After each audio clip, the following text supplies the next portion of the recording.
Welcome everyone. I'm Dr. B here, and I'm going to try my very first live YouTube Q&A. So if you have questions, hopefully I'll have some answers for you. So if you give me a minute here, I'm just going to double check and make sure everything is set up appropriately. I'm looking here at my YouTube channel to just make sure that everything seems to be working appropriately. Oh, yep, I do see we got a live stream going on right now. So yeah, if you have any questions, feel free to put it in the chat, and then I'll be happy to answer those. But I'm going to start off. This very first one, I didn't announce to my YouTube subscribers, just in part because I wasn't sure exactly when I was going to be able to log on and do this live. I was shooting for 12:30 and I got pretty close. But I have some technical things I'm going to be working out here, so I appreciate everyone's feedback on how I can make this more effective and more useful. I did post on my Patreon page that I would be doing this today. I only posted a couple days ago, and I asked my Patreon subscribers that if they had any questions, they could go to the top of the list, and I would start with those questions. So I do have one question from one of my Patreon subscribers that I'm going to start with, and so let's get started with that. Alex Gordon wrote me, in a minor key, is there any information about how a minor 5 chord, and a major 4 chord, again from the parallel major, usually function? So Alex is asking about mode mixture, and if you haven't already seen my lesson, I'm not sure exact number, but you can look it up in my playlist. You can kind of go through, and it's each categorized. So this would be the one on mode mixture. And so the idea of you have your expected chords from the key, and then what you would borrow from the parallel major. So let me illustrate, just to make sure everyone understands the question. So let's say we are in the key of C minor. Normally, we would have a minor 1 chord, a diminished 2 chord. We would have let me just make sure this is nice and clear for everyone to see, a 2 diminished chord, a major 3 chord. Oh, this pen is not working either. A major 3 chord, a minor 4, 5 is usually major. And again, this is where understanding and watching in my previous videos will be really, really helpful. The whole lesson format that I have on my YouTube playlist is in sequential order. So it's each one builds upon the next one. So it's really valuable to watch that. We expect 6 to be major and 7 diminished. The reason I'm putting a box around these 2 chords is because those are the chords that are a little bit different. Because scale degrees 6 and 7 in a minor key can vary. And in this case, these chords are referencing scale degree 7. Some music theory people argue that the actual minor that we traditionally use is an example of mode mixture. We're using the 5 and the 7 diminished from what we would expect from major. I don't think this quite makes sense. I understand where they're coming from. The idea that in a major mode, 5 is major, 7 is diminished, and that in a minor key, 5, if we just use the natural minor, would be a minor, and 7 would actually be based on a subtonic, so a whole step below tonic, and it would be a major triad. So the idea of our regular minor common practice traditional music theory is already using mode mixture there's some basis for saying that, because this would be from our natural minor, which modally speaking is the same as Aeolian. And I think this idea of modal relationships is going to be important to answer Alex's question completely.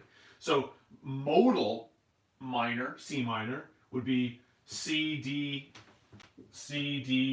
E flat, F, G, A flat, and it would actually be a B flat in the scale. And so if we use this natural minor Aeolian scale, you can see how we would have a minor 5 chord and we would have a major 7 chord.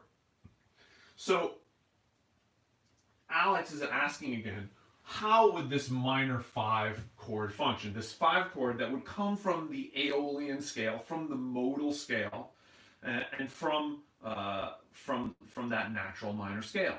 So let's start with that one before we deal with major 4. So how would it function? So as a point of reference, 99% of the chords you will find in music from the Baroque era, the classical era, the Romantic era, what's typically called common practice music theory, in a minor key, it will be the major 5 chord. It's far, far, far, far more common. That said, you do find a minor 5 chord. So let me give you one example of a way that you would hear it. You would hear it in the progression. I'm going to write it right here. We're in the key of C minor.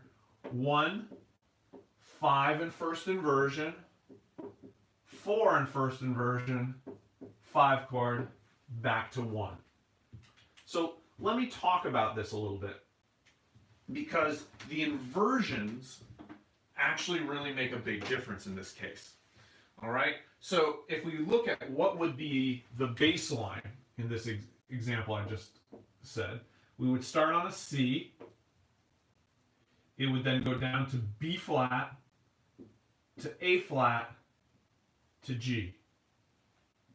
That would be our bass line, and then back to C, of course, for this progression. This would be our bass line.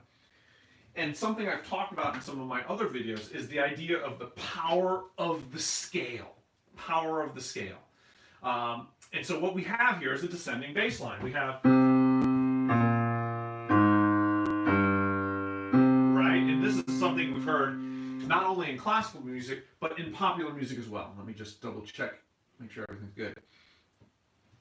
I see I'm already getting some questions, so for those of you who are asking questions, hang tight. I want to finish this one from Alex, and then I'm going to get to those other ones. But thanks for tuning in. So we got that minor descending bass line. You've heard this in popular music. Have you ever heard?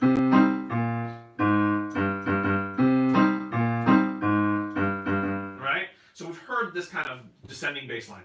And the descending bass line allows for a certain logical cohesiveness in the way we can hear and understand the music. So it allows for exceptions.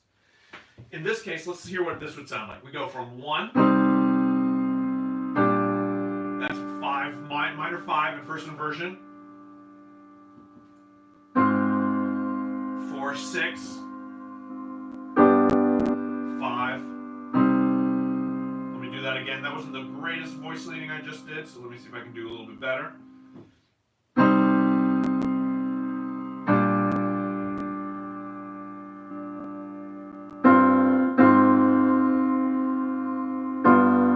There I did 5, 7. So one more time.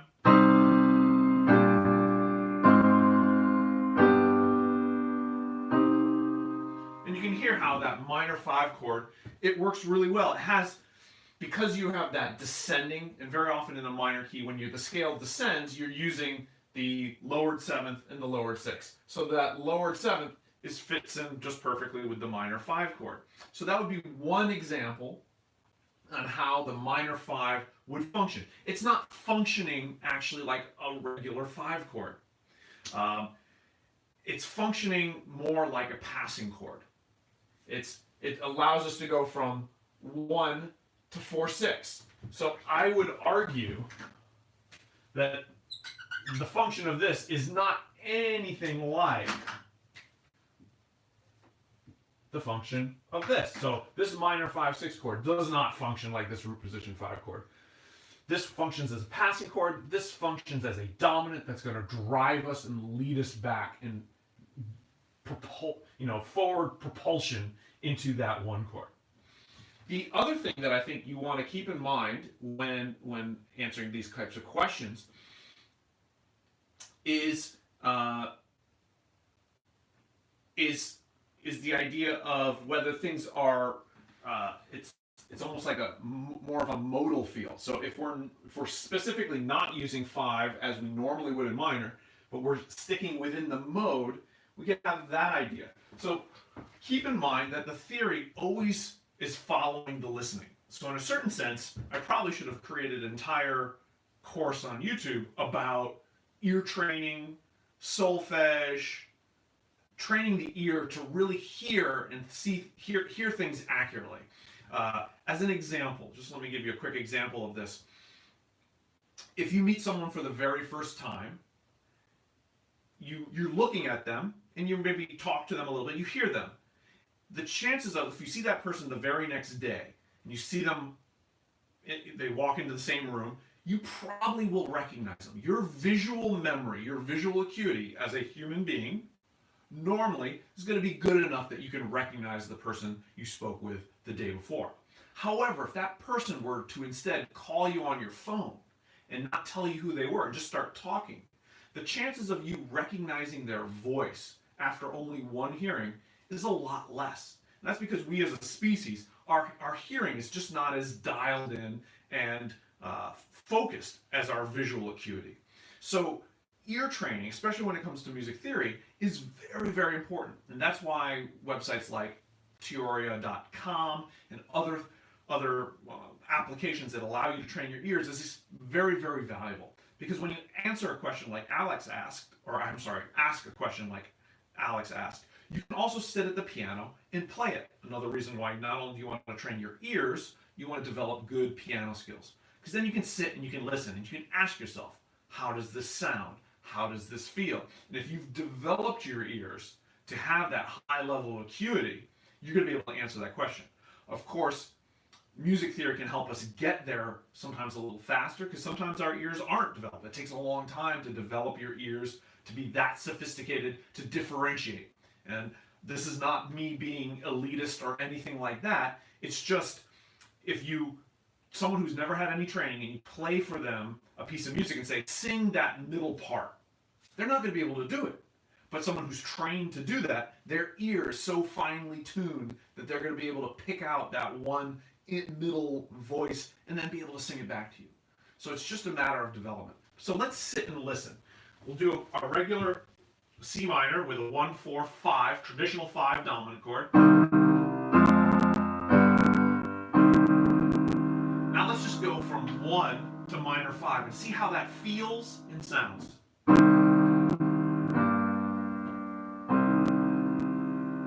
So that's just 1, minor 1, minor 5, 1.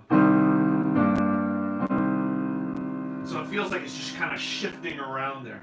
Let's try another voicing where instead of having the scale degree 1 in the soprano, I'll have scale degree, put scale degree 3. So it'll go, I'm sorry.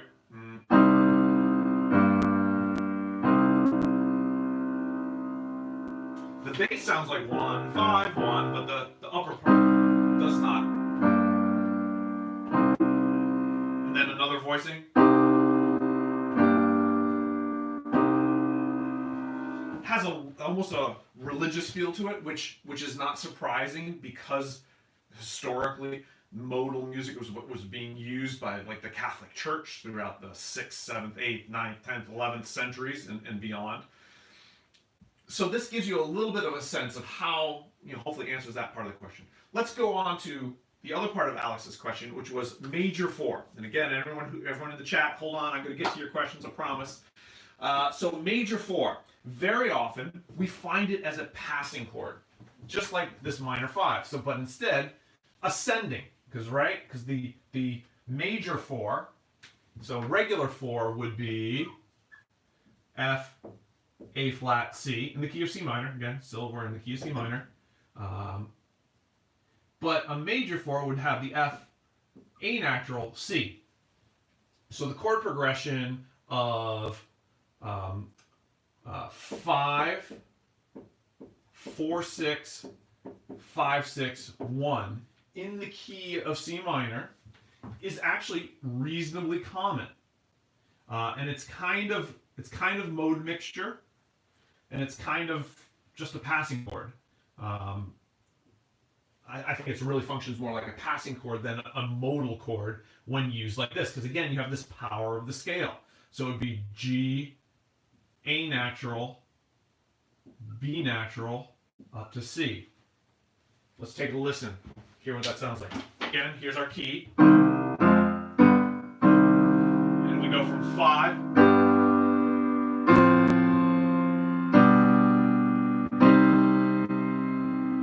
Right, so is our bass line. And to harmonize that bass line, we can't use the minor 4 chord, but we can.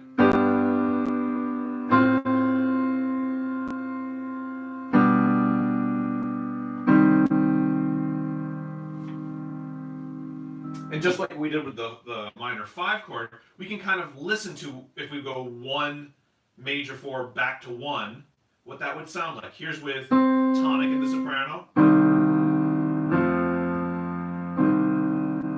How does that feel? How does that function? That does function kind of like, just like the 4 chord, but it's just a little bit more colorful.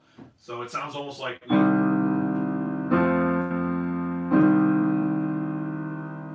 it's not the amen cadence of 1-4-1.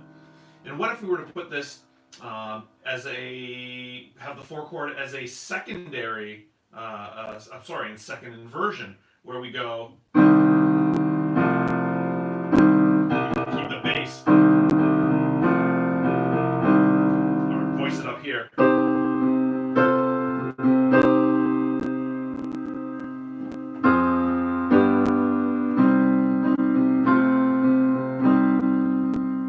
It gives it this kind of like brightness because of that raised, that A flat becoming an A natural. But that does function very much like the 4 chord, but in a more colorful way. So hopefully that answers Alex's question. I'm going to go now to the chat and see what other questions I have here. All right.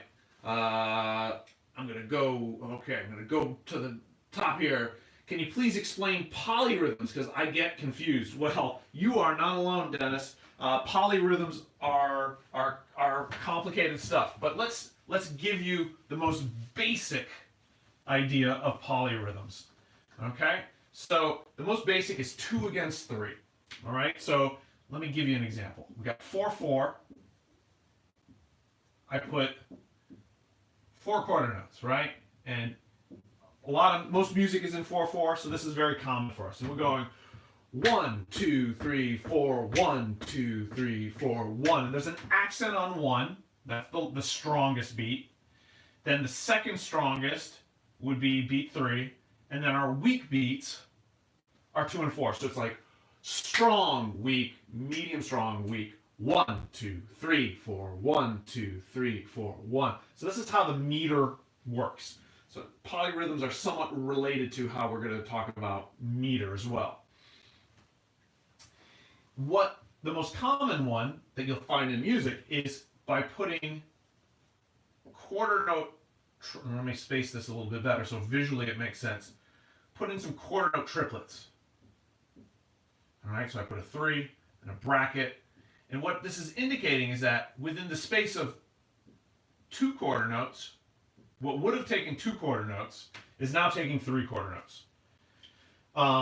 So take a look here. So if this unit of time is represented by 2 quarter notes, and then another 2 quarter notes, what we're doing over here is we're saying, okay, in the same amount of time, we're going to put 3 quarter notes.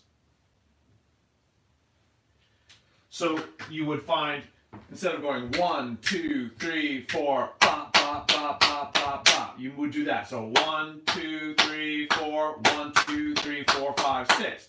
So instead of 4 quarter notes, you have 6 rhythmic values. Now, if you put that at the same time, that's really a polyrhythm. Poly meaning more than one. Rhythm here, it's really almost not so much rhythm that the poly is referring to, but polymeter. So polymetric is something you'll also hear. And so that idea of having more than one meter being implied is really what is often meant by polyrhythm. And usually it has to be repeated. Like a meter has to be repeated for you to actually hear it function as a meter. Because if I just go,